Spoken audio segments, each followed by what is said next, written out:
Good evening, my friend. Welcome to WW Radio Live. I am Lou Mongello, and welcome to not just the live show, but my favorite night of the week because I get to spend and share it with you. We got some fun stuff to talk about tonight. If you are watching live, thank you very much for being here. Please tag and invite a friend to join us. If you're watching on the replay, join us every Wednesday, 7:30 p.m. Eastern on Facebook and YouTube. You never know. I don't always broadcast from here. You never know where I might be broadcasting from next. I have been itching. I've been excited and itching to talk to you, not just about this week's show, by the way, which I want to quickly say huge thanks to Bob Weiss, who joined me at D23. Bob was the former president of Imaginary. If you think I had questions for Joe Rohde that I didn't get to, just imagine how many more that I still have for Bob Weiss. But he and I have been in touch, and maybe I will have him back on the show. Just his career at Disney is fascinating, and I love the journey and sort of the climbing of the ladder from, sometimes where we start and where we end up are two vastly different places, and we can't always see the road ahead. I'm not just talking about the Witch's Road, but nice segue, Mongello. We can't always see the road ahead and where it's going to lead us, but I think that's what Bob's story is about. I think that's what his Chasing Dreams book is all about. It's a fascinating read, and a very easy read, but I think there's a lot of great takeaways. Whether you're a Disney fan, whether you're an entrepreneur, whether you are a leader, an executive, a cast member, I think there's just really good stuff in there. But I really want to get to, wait, where is it? Where did I put it? I just had it. There you go. I really want to get to Agatha All Along and Sean Norani. I am wearing my Daredevil shirt tonight. Not just because we're talking Marvel and we're talking Agatha. There is potentially a Daredevil connection, which may seem like the most weird and random thing, but we will get to that. Plus, I love Daredevil. He's like my favorite character. Daredevil and Spider-Man are my favorite Marvel characters. So, Denise from the Jacksons in Leawood, Kansas, thank you very much for being here. Jimmo, yes, it is it's a heavy beard. I shaved like 2 hours ago. It's a heavy beard night because I have my Momentum Weekend Workshop coming up in. Somebody just told me it was on Friday, which is freaking me the freak out because it's a year goes by very quickly and it crept up on me, and I have like 7 presentations I need to write. It's fine. It's fine. There's a hurricane.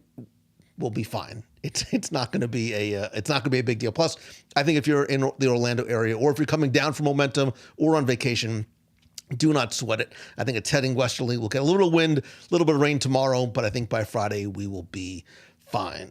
So, Valerie said she didn't watch today. So tonight's Agatha, so episode 3 drops at 9 tonight. We will be done early. We'll have a sort of a quick conversation about Agatha All Along, episodes 1 and 2. There will be spoilers ahead. So if you haven't seen it, if you haven't seen it, then we'll sort of help you prepare yourself for 1 and 2. But 3 drops at 9 o'clock Eastern tonight. So Joe Klinsky, the beard will be gone. This really is only like 2 days of growth.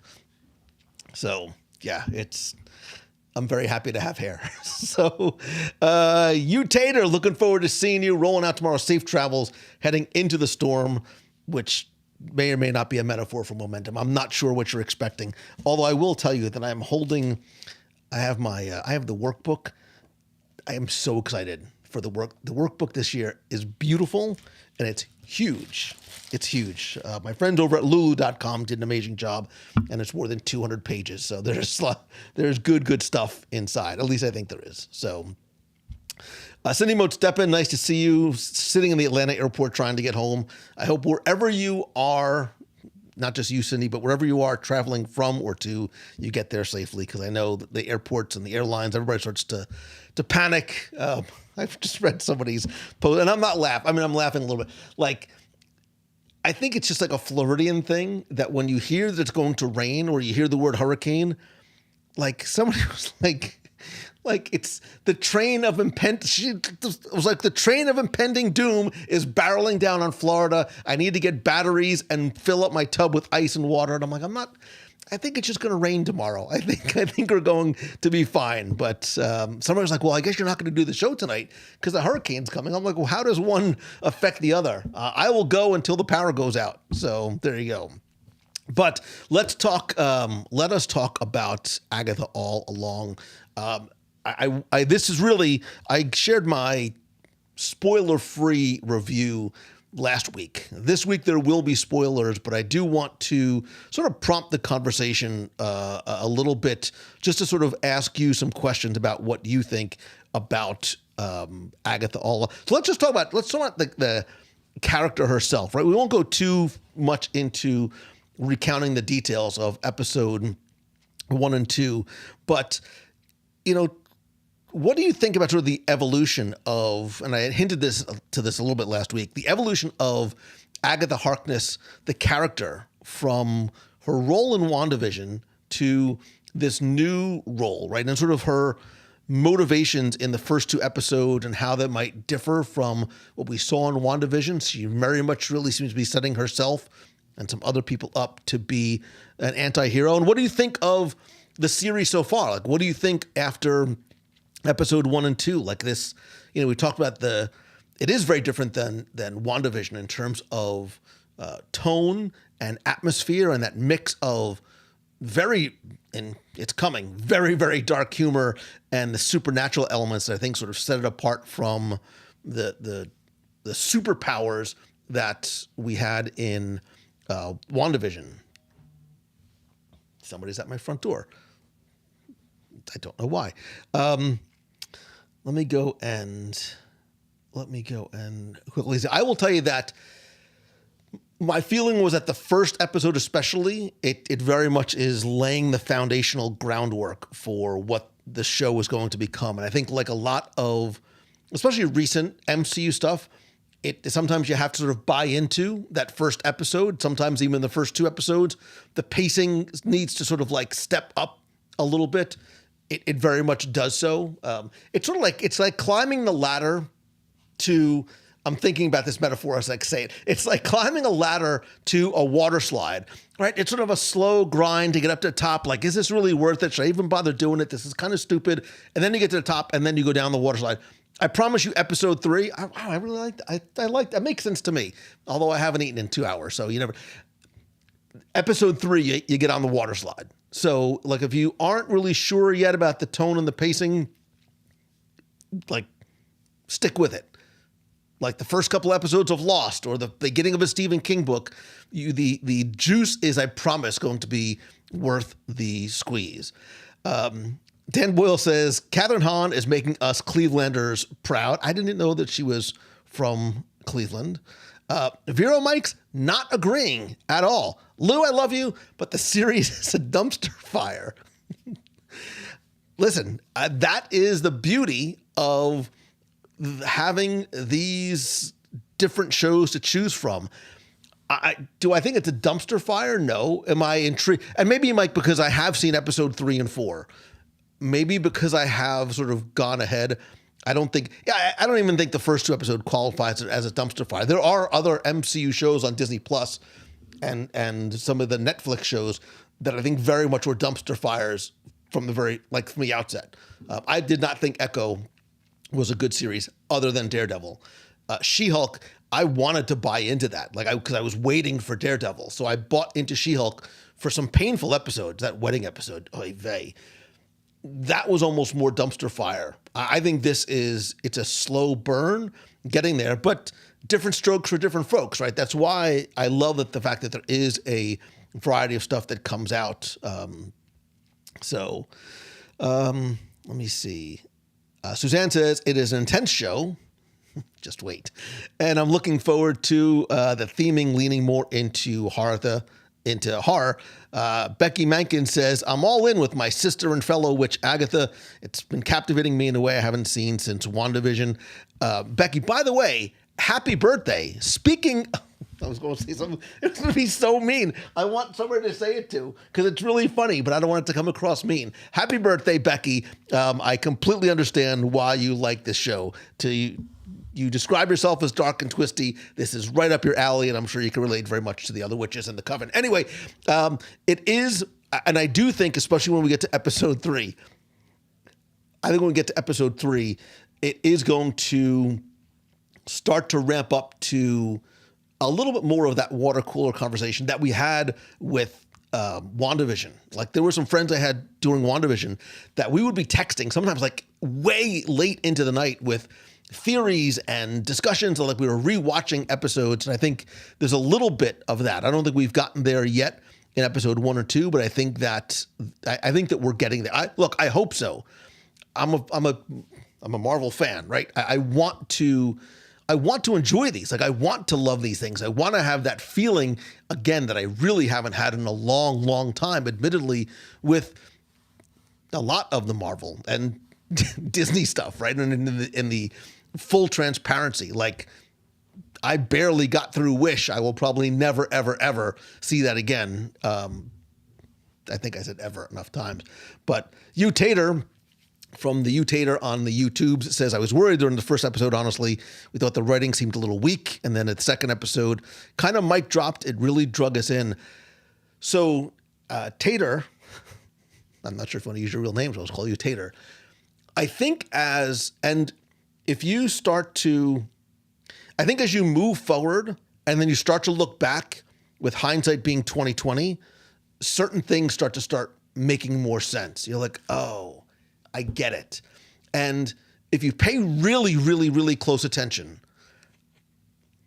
each of the episodes has been a callback to other TV shows, very much like WandaVision, right? Some of them are more subtle than others. I won't say what some of them, but non-Disney or non-Marvel related shows, right? So the beginning of episode 1 is almost a scene by scene, like, recreation of an episode from another TV show. Episode 2, the same thing happens. It's why we're starting to see that this is some of the artwork that is being released. Let me move this over here. That is being released for the show. Let me go down to some of the other ones, because we're starting to see in these episodes references being made to other shows from pop culture, other characters. I promise you, it is going to make sense. Mark says, I like laying the groundwork for the sake of the plot. And Mark, I keep referring, and I haven't read his books in a long time just because of life, but Stephen King books are very much the same way. Like The Stand, which is my favorite book, right? Period. Well, like Bible. and then The Stand. The Stand is not like, first of all, the book's like that thick, right? It's like the size of 3 books. But it is a bit like, you have to sort of buy in. You got to be introduced to the characters. You have to sort of like understand the context of what is about to happen first. And that is what is starting to happen here. You can't get to episode 3 without having gone through the process of episode 1. Agatha sort of waking up from this state that she was in, starting to get introduced to some of these characters. Suzanne says, WandaVision's been my favorite series. This may be my second. Thomas Swan says, I do like the first 2 episodes. Bo Venture says, it hasn't been my cup of tea yet, but I can't get behind on the Marvel stories. And look, I get it. The first 2 episodes, and I will, to give my own personal context, I was able to watch the first 4 episodes consecutively, so I took them in totality.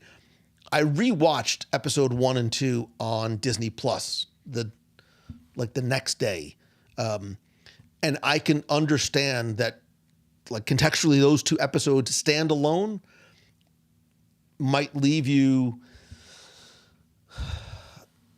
without that same feeling that we had in WandaVision. But I think 3 and 4 take things to another level. And I sort of keep referencing that, but I think I'm going to be really curious to see how tonight might positively or negatively impact your impressions of what you have heard, what you've seen so far of of Agatha All Along. So Tomorrow Society says, I really like the mystery so far of Agatha All Along. The slow burn approach works great. It also feels very different than the other recent MCO shows, which I think is a good thing, Tomorrow Society, because, again, I didn't, and I think that's why we see here it's being released episodically as opposed to releasing it all at once. Like I think Echo was like, release it all at once, let them get it out of the way, and let's forget about it and move on. I think when you have more faith and confidence, this is the way that you release it. Dan says, I really like the mystery of the first 2 episodes. It also feels a lot different than other recent Marvel shows. I'm good with the slow burn approach. Dan is the Tomorrow Society, by the way. So, Mike, I will get to you. Without a doubt, we need a recap of all the callbacks. There are, maybe in a week or so, let's start, we can sort of look at, you'll understand better. Every episode is like WandaVision. Every episode is they're all connected, but they're also self-contained. And you'll see why. You'll see what like happens in every episode and why that, and why the, some of the poster art that they have revealed makes no sense right now. But like when you see this, you're like, oh, I see what they're doing. I see what exactly is going to happen. Becky says, I'm really intrigued by who Rio is, and Teen sees maybe too easy to call him Billy. So let's talk about some of the other characters. Because I think, so before I get to Rio, because I think she's obviously, first of all, I think Aubrey Plaza is just so good in that. Like, I think that's just who she is in real life. But I think the whole Coven and Lily Calderu, like Patty LuPone's character, I think I just have like this feeling that she is going to become way more important than she might seem in these first couple of episodes. And I think her role as the story progresses is going to get bigger. And the other thing that in terms of the Coven that we haven't seen yet that I'm very curious about is this mention of the need for a Green Witch, right? Who is the Green Witch? What is the Green Witch going to be? And I think I have theories, but I don't know if my theories have anything to do with what I might have seen. Like I need to watch I'm going to watch episode 3 again tonight. Like just so I don't, but let's talk about Rio Vidal's, like Aubrey Plaza. She's very mysterious on purpose. This is not a spoiler. This is pure conjecture. But I think her identity in relation to Agatha is one part of the story, but I think her relation to somebody else is potentially. Do we say it right now? Do we just rip off the Band-Aid? Do we just rip off the Band-Aid and say Mephisto?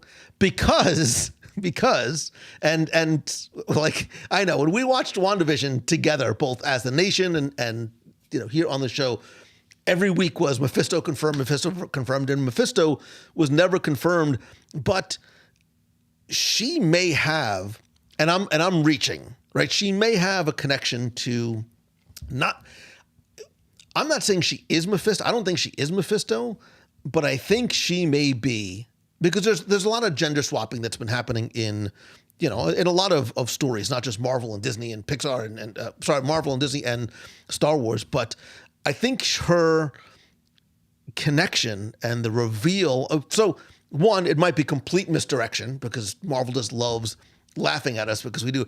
But look, we've had this heightened speculation about Mephisto for so long, right? From going back to WandaVision. Let's step back for a second. Like, who is Mephisto, right? I think to give a comic sort of, he's sort of the archetype of the devil. He is a huge character in the Marvel comic universe. Started out, he actually, his first appearance was in Silver Surfer back in 62, 4, somewhere around there, somewhere in the early 60s, maybe a little later. Maybe it was like 69. Anyway, he first appeared in Silver Surfer, but he's also been a recurring villain for Thor, Doctor Strange, Spider-Man, and Daredevil, right? So where Mephisto has appeared geographically has him connected to Spider-Man and Daredevil. Actually, there's a Spider-Man comic book storyline where Mephisto like caused a tragedy to happen between Peter Parker and Mary Jane Watson. There's, depending on like which road you go down, there are a lot of different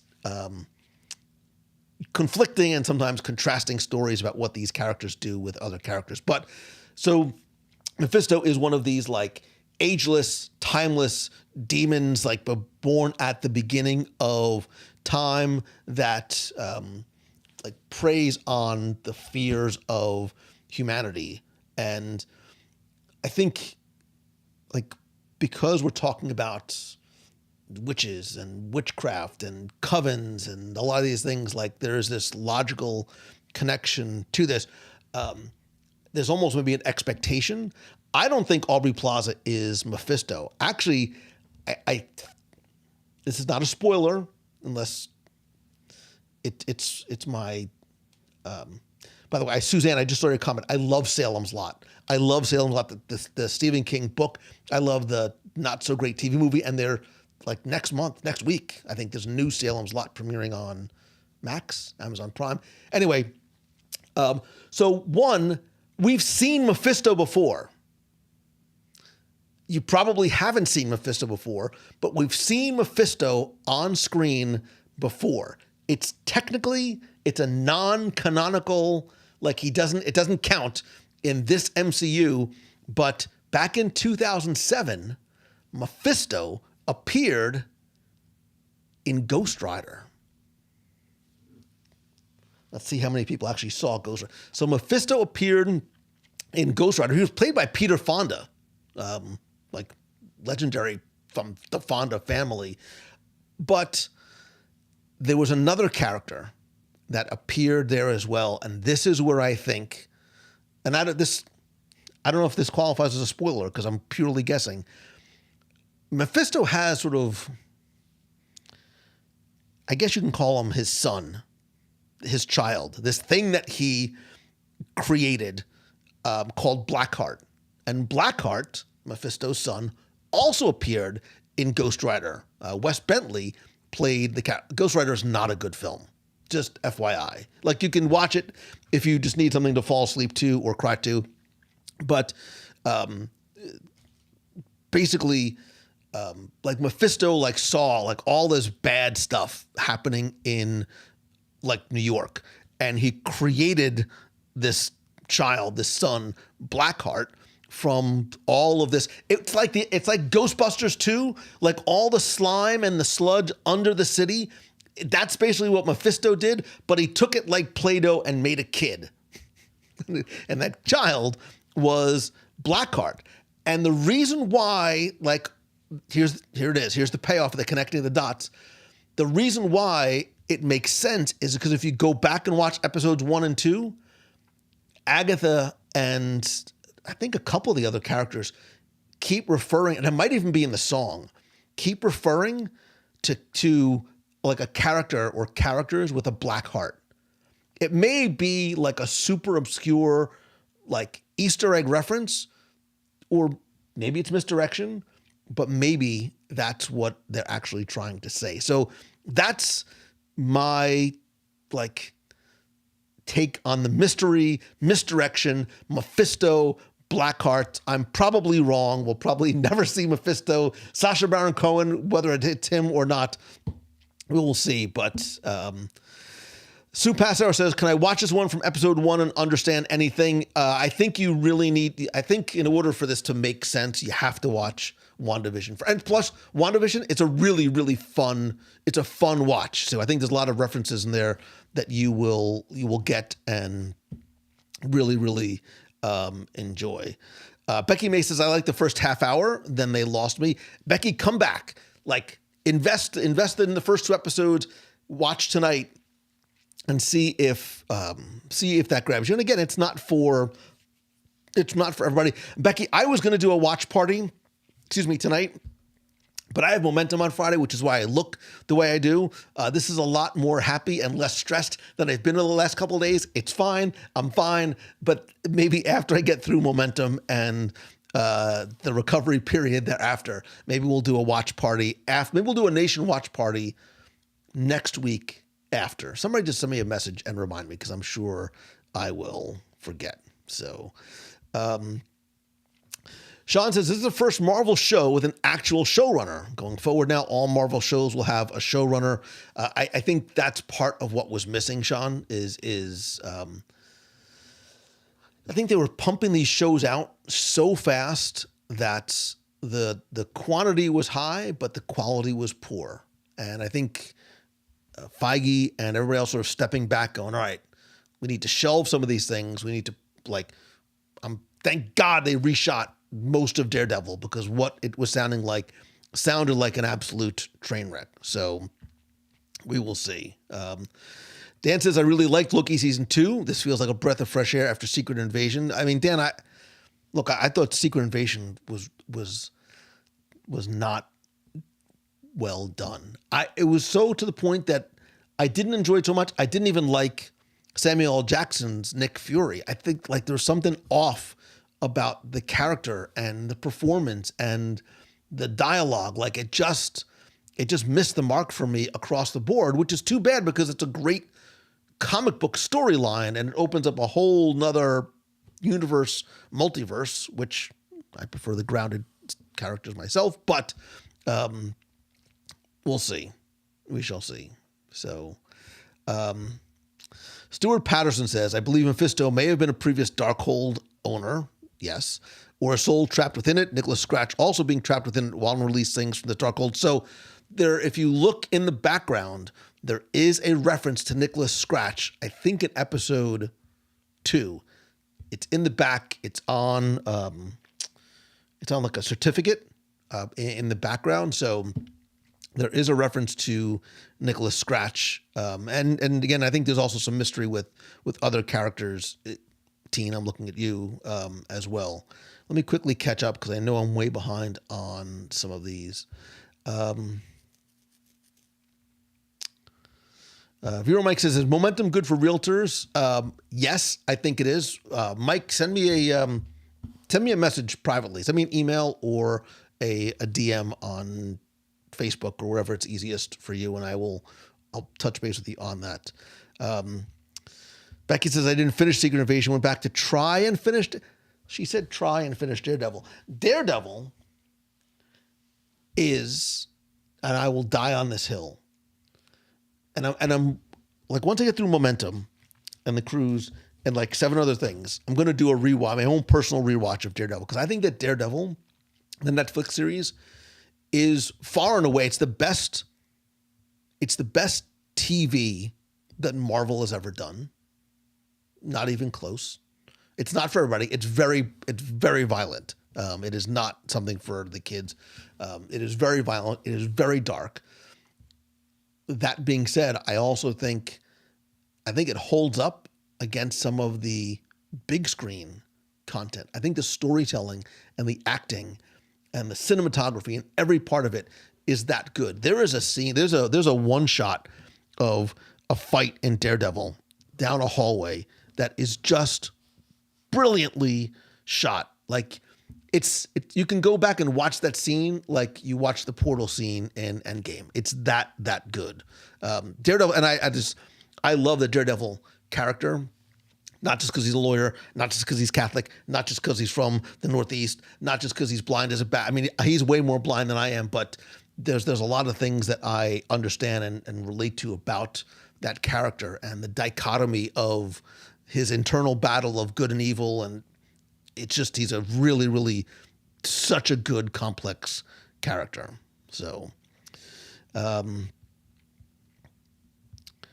me see. So Much is Brilliant. The guy who plays King, Vincent D'Onofrio, who, you want to talk about an actor who, if you look at his career, has undergone like such radical transformations to play different characters. Look at D'Onofrio in Full Metal Jacket. Look at D'Onofrio in Law and Order, and look at D'Onofrio as King. Look at D'Onofrio in Men in Black. Like, he has a very, very wide range. But if you look at Kingpin in Echo, like even Kingpin 2 there's this dichotomy of personality.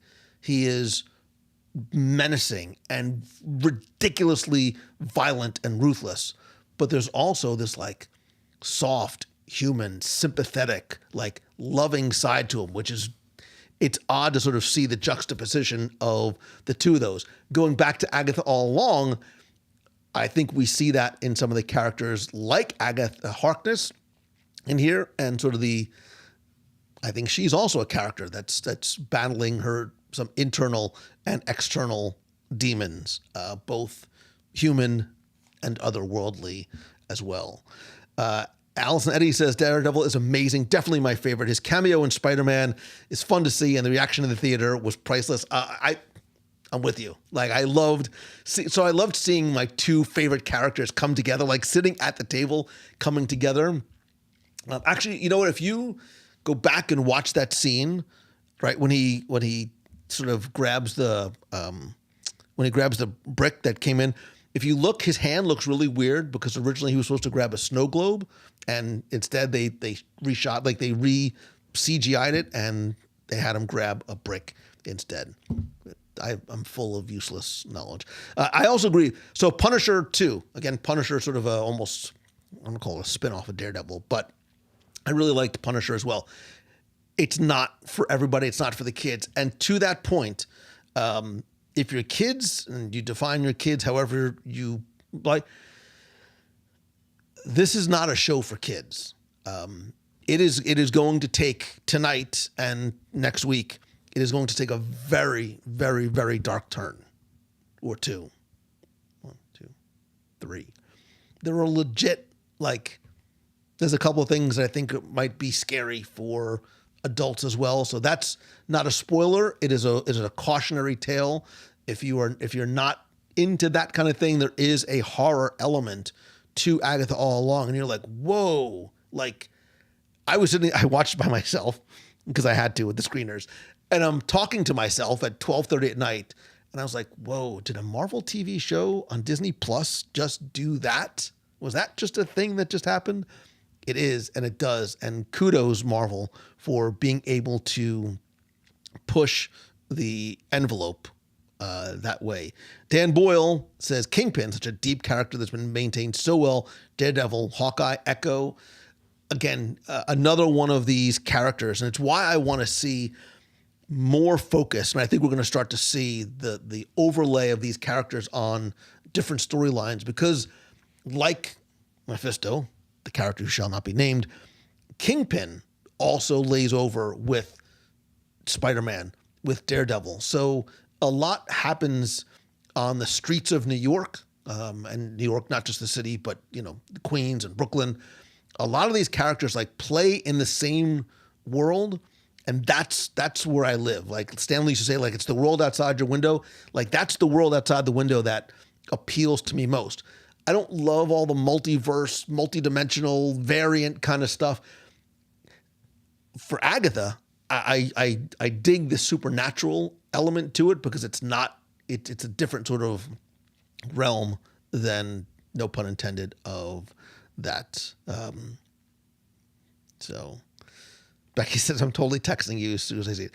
Kira says, hi, Kira. Can't wait to see you this weekend. Is this a show for people who horror level caps out with Shaun of the Dead?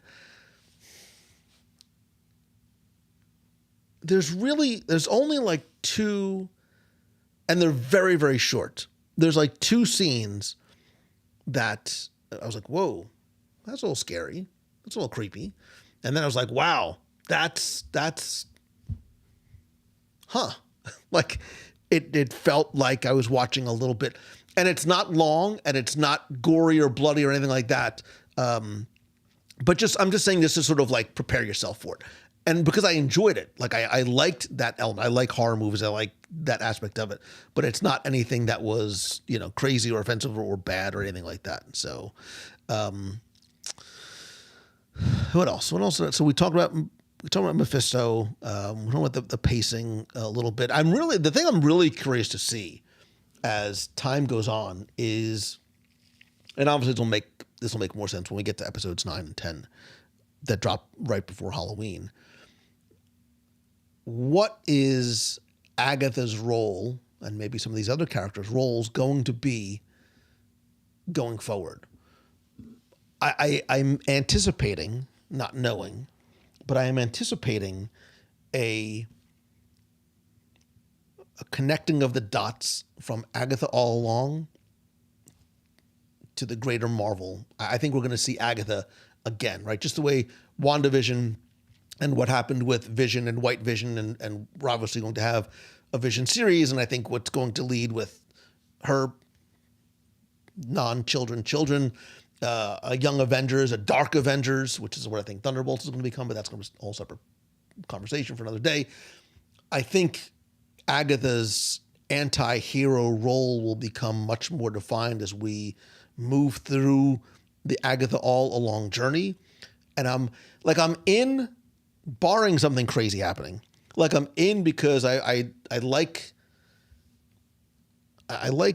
and there's some sort of, you'll see sort of the tropes that they use as storytelling mechanisms through the next couple of episodes. But I like where it's going, and I'm intrigued, like, well, I'm only up on episode 4. Where is this going to go for the 5 episodes that follow?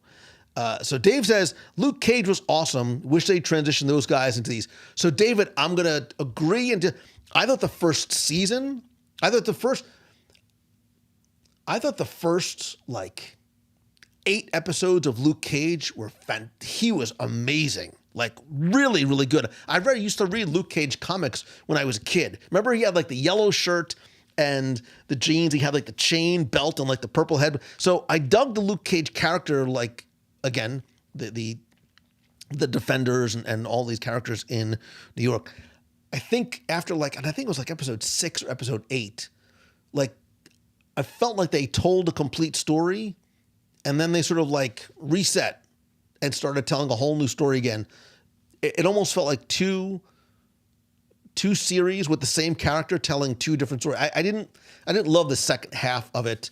I thought the Defenders was not good. I think Iron Fist was unwatchable, unfortunately. But I would love to see Luke Cage make a surprise appearance in Daredevil Born Again, in an upcoming Spider-Man movie. Like, Tom Holland has signed on for 3 more, so we'll see. So Brett Poland says, 40 minutes in, no food talk. No, there is absolutely no food talk, other than the fact that I'm starving. So, so Betsy, I'm sad to admit I've never seen Shaun of the Dead. Is that bad? Like, is Shaun of the Dead, quick poll, is Shaun of the Dead a worth watch for me? I don't have a lot of time to watch stuff, especially this week. I'm not watching anything except my 2 laptops at the same time. I only have like 7 presentations to write. Is Shaun of the Dead worth a watch for me is the question. So Becky, Jessica Jones is I like Kristen Ritter as an actress. I thought she was really good. That's a show that had very serious pacing problems. Like, Jessica Jones was it was a bit of like a trudge in times. And I'm like, okay, the next episode's going to pay off. And the next episode's, you were buying into Kristen Ritter and Jessica Jones and that sort of dark, gritty, reluctant hero type of thing. Like, we got that, but I think it may have been a little bit drawn out. I did like her I liked her better in sort of the ensemble of Defenders than I think I liked her on her own. I like Defenders. I really like Defenders. I thought Defenders was, except for the guy who played Iron Fist. It's not his fault, but I'm getting a lot of. I love Shaun of the Dead. It's a classic horror comedy. Can't be fun. Yes, watch it. It's fantastic. Absolutely watch Shaun of the Dead. Let me write this down because I will forget, and I'll just add it to the list.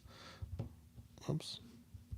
Shaun of the Dead. I can't read my handwriting, but I'm sure I'll figure that out at some point. Allison said, I agree on Luke Cage. Didn't like how his story progressed. Iron Fist was by far the most. Iron Fist was not. Iron Fist was not. Iron Fist was not good, really, at all. So it'll be. I'm very curious to see where Agatha is going, not just for the immediate like episode, 5 and 6 future, but where her character is going, because the way that it feels so far is that they are building Catherine Hahn up, and I think she's really, really good. Like I really like Catherine Hahn in this series because I think she plays to. There's a lot of iterations of Agatha from where we saw her and her generational progression through the different sort of eras of the TV shows in WandaVision to this similar generational progression that's starting to happen in. I promise a lot of this is going to make a lot more sense after this and next week's episode. Buffy it's on my list. I have a lot of lists of things I need to watch. Although I will admit that I may have, last night I went to bed, like I was working till 1 something. The other day was the 20th anniversary of the greatest show to ever grace the airwaves. Now, I'm not talking about Joni Loves Chachi. I'm talking about Lost. Lost celebrated its 20th anniversary. And I'm like, just for giggles, as I'm falling asleep, bloop, let me just put on Lost. 3 episodes in, I'm like, I need to turn the TV off and go to bed. It was like 2 something. I don't know how I ended up. Oh, so it's on the list, but Buffy is on the list as well. So, by the way, there's a Lost documentary that it just premiered. It's coming out. I think it's going to be on Prime or whatever. It's called Getting Lost. It's a 20-year doc where they had most of the characters come back. Supposedly, everybody came back except Matthew Fox. He's a weird dude. He's like, I'm in it between when they say action and when they say cut. And after that, like he doesn't associate with the cast. He doesn't hang out with anybody. He doesn't do any stuff. He just sort of like goes on with his life, which is fine. But come on, man. Anyway, yeah, Andrew Tan, I still remember watching Lost like as it was happening. You want to talk about a show. 20 years later, I'm still having water cooler conversations about it. Like I'm still intrigued by so many of the mysteries. But I remember standing in my bedroom in front of my TV because I couldn't sit down. I couldn't lay down. I was standing in front of the TV, like talking to it and yelling at it. I may or may not have been alone. It didn't matter because I was so wrapped up, and I would run to my computer and all of the discussion forums, because it was pre-social media, the different discussion forums and the website and the web series and all of the, and kudos to ABC, the sort of expanded universe of Lost, right? The online games and some of the mysteries and stuff that were going on really just fueled this, the mystery of it, right? The Hanso Foundation. Like I spent a lot, man, I used to have a lot of time. I spent so much time and I just loved every second of it. We did the same thing. We did similar things, I think, with WandaVision. And I'm hoping, just going back to Agatha, I hope that it starts to do that as well. And we have some fun stuff to talk about over in the spoiler support group over at, where is it? Wait. I had it somewhere. Well, I don't know where it is. It's not here. Did I put it here? No. No. Go to the spoiler support group on Facebook. We can talk about all spoilery things there. Yeah, Betsy, Lost was so good. I can't believe it was 20 years ago. And it still holds up. It absolutely holds up. And there's like, do the time. I just started watching Lost. I'm at the plane crash. David, Lost is so. For years, I said I wanted to do a Lost podcast, but now like it's a 20-year-old show. I don't know if it would. I don't know if the juice is worth the squeeze, but. Who else called the Lost phone number back in the day to hear Dharma met? Amanda, I did it all. Amanda from meandthemagic.com, who just got back from her Adventures by Disney to Disneyland and Southern California. I loved following along with what she was doing. Go check out Amanda over at meandthemagic.com and on all the socials. I did. I called all the phone numbers. There used to be a website, 4815162342.com. Like there was a discussion forum built. I did it all. Like I watched the webisodes. They had like this MMR, like it's like a massively multiplayer type game and mystery thing. I remember sitting in my car at my kid's school. Like I think I was sort of like I was waiting in car line, like in the parking lot before, and I missed car line because I was so like invested in like what I was doing on my phone. I was like, oh, I needed to go inside and go get my kids because I was so wrapped up on just how good it was. So, yeah, the oceanic number. Yeah, Dave says Lost podcast. I'll be the newbie. So, Becky, you're a quitter. You gave up on 3 episodes of Lost. You gave up on Daredevil. Stop quitting. Walt said, and I quote, "The way to get started is to stop quitting." He didn't say that, but good God, woman. 3 episodes of Lost. It is so, not every episode, right? Stranger in a Strange Land, not the best episode of TV. The show suffered because of the writer's strike. However, it is so, so good and still holds up. I may have watched Lost 6 times. And I wear that proudly. Like when I say I watch it, it's not like I sat down in front of the TV doing, like I fall asleep watching Lost. So it takes me like 3 years to get through it, but absolutely. 9 Bolts. I did. I listened to Jay and Jack, like the Jay and Jack podcast, the Lost podcast with Jay and Jack. I think they were like one of the first ones that I listened to, and I liked their dynamic and their conversation a lot. But yeah, I was all in on. I still have. To prove, I still have on my phone. Wait, where is it? Oh wait, not there. Come on, Montello, you can find it. Dang it. Wait, where is it? I still have Lost podcasts on my phone. So every now and then I get back all excited about it and want to go back. So I can't wait to see the Getting Lost documentary.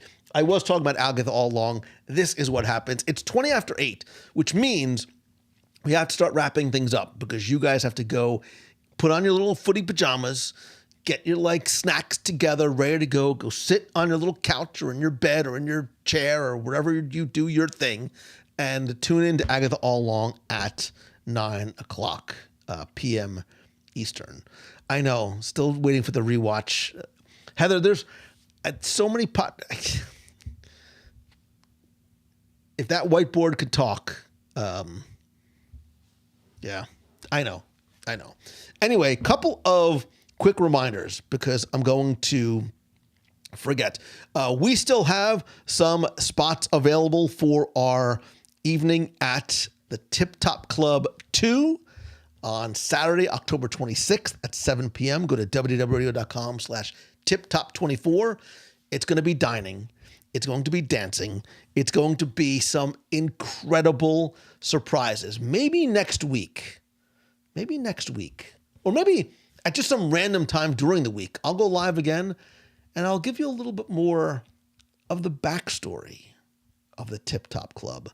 And just as a reminder, who went to Jollywood Nights last year? Who loved the Twilight soiree outside the Hollywood Tower Hotel? Well, if you did, or if you saw on social, you may have seen a remarkable trio of performers outside. You may just see them again at the Tip Top Club 2. Surprises await. This has never been done before. It's right before Halloween. It's in a special secret venue at Disney's Hollywood Studios that I'm not going to reveal ahead of time. You can come dressed in your 1930s best, which I absolutely plan on doing. It is going to be a really, really, really good time. So hopefully you can join us. I know we do have, let me go back. Where is it?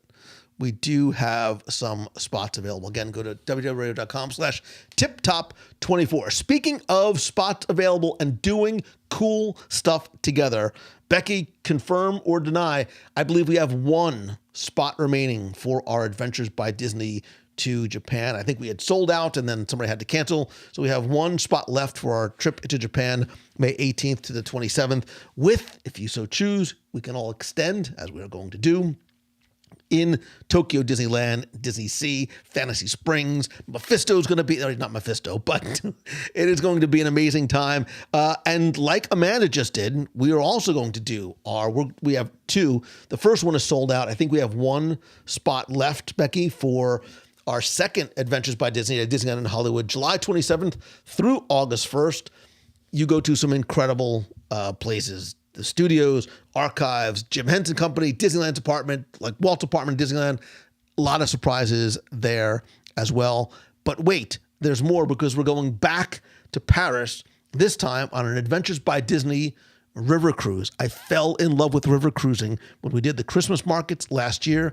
This time, we're doing different country, different place, different experience. A Seine river cruise to Paris and Normandy. The history, the architecture that we're going to see is going to be incredible. And obviously, we're also going to do a pre-ABD in Paris, and we're going to do a post couple of days in Disneyland Paris. You can choose either, any, all, both, whatever. Go to www.com/Sen25. You also can go to, if you go to www.com/events, you can find out about all of our events, whether it's Adventures by Disney. We also, by the way, I almost forgot to mention, we also have our cruise on, not this one, this one. There we go. Our cruise on the Disney Treasure, February 8th through the 15th. That is going to be our first time on the Treasure. We're also going to be celebrating the 20th anniversary of WDW Radio. And then the following year, we're going to be going on the Destiny around the same time, February of 2026. And again, to find out about any or all these and to get a free quote from our friends over at Mouse Fan Travel, go to www.com/events. Also, by the way, you'll find out about our next meet of the month. And I don't seem to have the graphic ready to go, but you'll find out about our next meet of the month, which is going to be our farewell to Dino Land, Saturday, October 12th. Whatever time it is, I don't know. But if you're coming to any or all these events, you can go and visit our friends over at mousefantravel.com for a free and no obligation quote. And if you ask nicely, I think they'll also give you Becky's home address. So you can go and you can walk the Witch's Road with Becky, to Becky, wherever it might be, and see her there. I know I'm going to be in a lot of trouble for that. Anyway, thank you so very much. You always brighten my day and my night. I love talking Disney and Marvel and Star Wars with you. I hope that you've been enjoying the last few podcasts. It has been it's been a remarkable opportunity to talk to Josh tomorrow and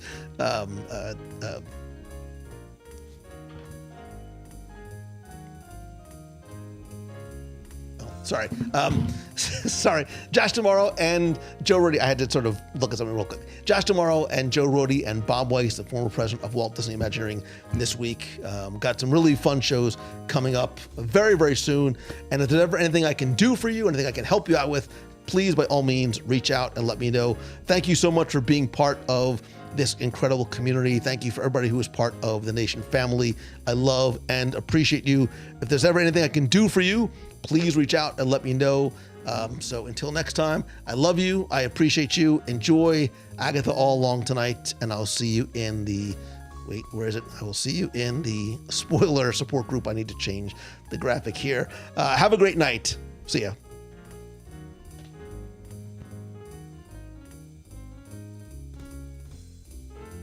And look, for once, I didn't mute myself when I went to the other screen.